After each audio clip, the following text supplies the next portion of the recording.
Olá, gente. Professor João Fernando. Dando sequência aqui à disciplina de Direito e Legislação. Estamos tratando, nesse momento, de capacidades civis. E na aula passada nós vimos aspectos relacionados à personalidade civil, personalidade jurídica, autonomia da vontade, questionamentos acerca do nascituro. E vimos também o artigo 4º do Código Civil, tratando sobre capacidade civil, no caso, os relativamente incapazes, tá certo? Capazes de fato, nós vimos também, e hoje a gente dá sequência para finalizar esse conteúdo, tratando sobre os absolutamente incapazes e a emancipação, tá bom? Então vamos lá, temos um conteúdo vasto para ser ministrado, tá bom? Vamos lá na sequência. Bom, gente, então, na passada a gente, fez os comentários acerca da capacidade civil também em relação aos relativamente incapazes, né? Ficamos aqui na aula passada. Caminhando nesse conteúdo, a gente vai dar uma olhada no artigo 3º do Código Civil, né, que trata dos absolutamente incapazes. Veja, parece até bem mais objetivo e sem qualquer tipo de questionamento. Porque ele reduziu, depois da alteração da lei, né, ele reduziu esse artigo 3º a um mandamento bem objetivo. Então, são absolutamente incapazes, portanto, é a forma mais drástica e severa da limitação da autonomia da vontade, né, da limitação da autonomia da vontade. Então, são absolutamente incapazes de exercer pessoalmente os atos da vida civil todos aqueles que forem menores de 16 anos. Portanto, não completaram 16 anos. Menores de 16 anos quer dizer até o dia que antecede o aniversário de 16 anos, certo?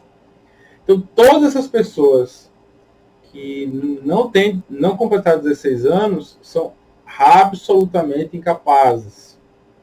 Portanto, diferentemente dos relativamente incapazes, o negócio realizado por um absolutamente incapaz é nulo. Nulo porque a lei assim o trata. Ah, professor, mas não houve prejuízo para o incapaz. Ele recebeu até 5% a mais do valor do mercado. Não importa. Não importa. A lei trata aquele negócio como inexistente. Precisa ser desfeito. Não há conserto para ele, tá? Mas estou falando dos absolutamente incapazes. Tá?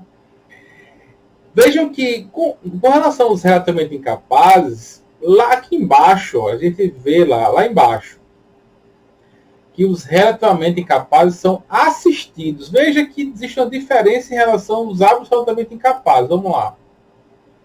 Ele fala lá embaixo, ó, os absolutamente incapazes são representados. Veja, relativamente incapazes, assistidos. Absolutamente incapazes, representados. Por uma razão simples. Se o grau de comprometimento dos relativamente incapazes é menor, uma parte de sua autonomia da vontade é levada em consideração. Portanto, ele precisa apenas de uma assistência. Vamos lá de novo. Assistência dos pais, tutores e curadores. Ou seja, fazem um ato juntos. Quando a gente vai para os absolutamente incapazes, a gente fala em representados pelos pais, o tutor por um curador. Representar é substituir. Então, aqui é uma retratação de que justamente o absolutamente incapaz ele não pode praticar esses atos, certo? Não pode praticar os atos que a lei busca lhe impor, tá? Então, ele precisa delegar para outra pessoa, né? A pessoa que responda por ele é aquela que está autorizada a fazer em seu nome, tá bom? Vou dar um exemplo. Imagine uma pessoa de 15 anos que recebeu um imóvel de doação. Ele não pode negociar esse imóvel, tem que entrar com ação judicial, pedindo um alvará judicial. Obviamente, é o responsável por ele que tem que entrar com essa ação em nome dele e tem que justificar ao juiz o motivo. O juiz consentindo, tudo bem, ele vai determinar em sentença a liberação do alvará e a movimentação do patrimônio e a prestação de contas de aqueles valores vai ser feito na forma que ele sentenciar. Tá? Então é importante que a gente entenda que existem limitações. Certo? Com isso aqui a gente finaliza o estudo com relação às capacidades civis. Tudo bem? Como prometido, eu disse aos senhores que ia tratar sobre emancipação. Então vejam, o Código Civil ele traz, né, a hipótese da emancipação. É um termo que, inclusive, é muito comum e você já deve ter ouvido falar. A emancipação, a sua definição é justamente a antecipação da maioridade civil. Entenda, a maioridade civil ela é alcançada com 18 anos, não é isso? Não foi isso que a gente estudou aqui? Que a maioridade civil, que é o capaz de fato, ocorre aos 18 anos. O Código Civil trouxe uma possibilidade de antecipar essa maioridade civil, mas vejam, o nome é antecipação da maioridade civil. Portanto, a definição melhor dizendo, é a antecipação da maioridade civil. Então, a emancipação é isso. Mas só vale para os atos da vida civil, não vale para os atos da vida penal, por exemplo. Tá? Não confundir uma coisa com a outra. Então, e tem primeira hipótese, lembrando que para que ocorra a emancipação existe um pré-requisito. Qual é o pré-requisito? Que você tenha pelo menos 16 anos completos, tá? E obviamente não tenha chegado aos 18 anos, porque senão você já seria um capaz de fato, não haveria necessidade da emancipação. Então, vamos às hipóteses. Pelo casamento, então, o indivíduo ele pode adquirir a maioridade civil. Por que isso? Por uma razão simples. Nenhuma unidade familiar que presume-se de pessoas casadas, né, pode ter uma limitação no trato da administração da sua casa, por exemplo. Então imagine que você, se não fosse emancipado, você não poderia ter conta em banco, sem autorização, você não poderia pedir serviços de concessionária, água, luz, telefone, etc., internet, sem autorização do responsável, né? Você tem que ter todos os poderes que te dão aptidão a gerir a sua vida, porque você casou. Tá? Mas, vejam, sempre levando em consideração que tem que ter no mínimo 16 anos. Item 2, pelo emprego público em caráter efetivo, coisa raríssima. Porque a partir da Constituição de 88, a previsão de concurso público, previsão de cargos públicos, veio com ele uma definição de pré-requisitos atrelada à idade, e não somente à escolaridade, mas à idade. E, geralmente os cargos públicos vêm com essa determinação de ter pelo menos 18 anos completos. Né? Pela colação de grau em curso superior. Bom, a gente tem que entender que hoje nós temos até esses cursos tecnólogos. Cursos tecnólogos são cursos que você pode fazer até com 2 anos e eles são equiparados a curso superior. Então, tecnicamente, sim, existe uma possibilidade de você conseguir a maioridade civil antes mesmo de completar os 18 anos de idade. Não é algo comum, não é algo prático, fácil, mas é possível. Tá? Item 4. Pelo estabelecimento civil ou comercial ou pela existência de relação de emprego, desde que em função deles o menor tiver 16 anos completos e tenha economia própria. No final das contas, o item 4 quer dizer, ele tem 16 anos completos e pode sustentar? A atividade que ele exerce consegue prover o seu sustento? Certo? Ter economia própria é isso. E aqui ele fala tanto pela relação de emprego quanto uma economia qualquer. Tá? Ou seja, uma atividade qualquer que gere aquela receita. Então, sim, ele poderia se emancipar justificando essa condição. O item 5 é o item mais comum. O item 1 e o item 5 são os mais comuns, né, para o casamento. Lembrando que, no casamento, os noivos, que são chamados de nubentes, eles precisam de autorização dos pais para casarem. Então, o item 1, na minha opinião, ele nada mais é do que o item 5 com um fim específico. É o item 5 porque teve autorização dos pais para um fim específico, que é o casamento.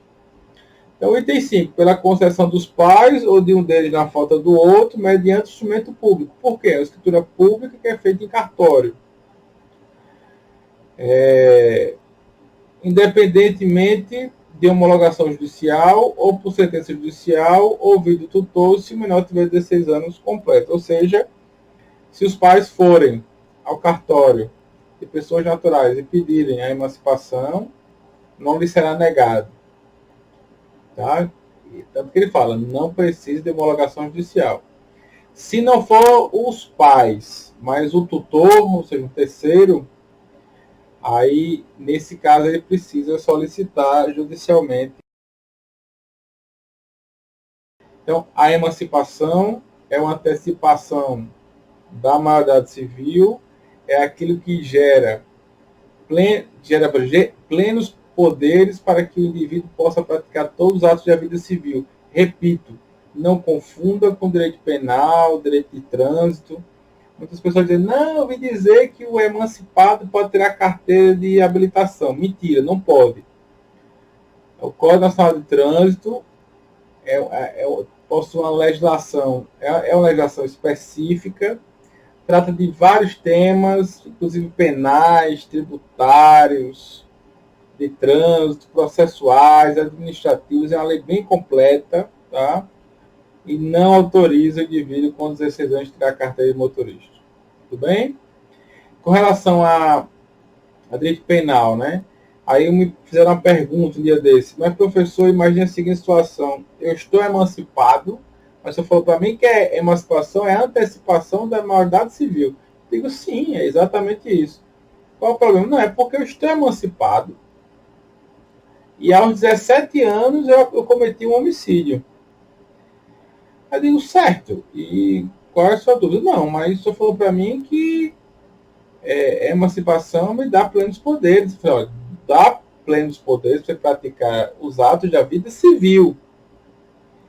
Apesar de você ter autonomia para gerir a sua própria vida, sob o ponto de vista civil, você cometendo um homicídio, mesmo que emancipado aos 17 anos, você é considerado um menor infrator.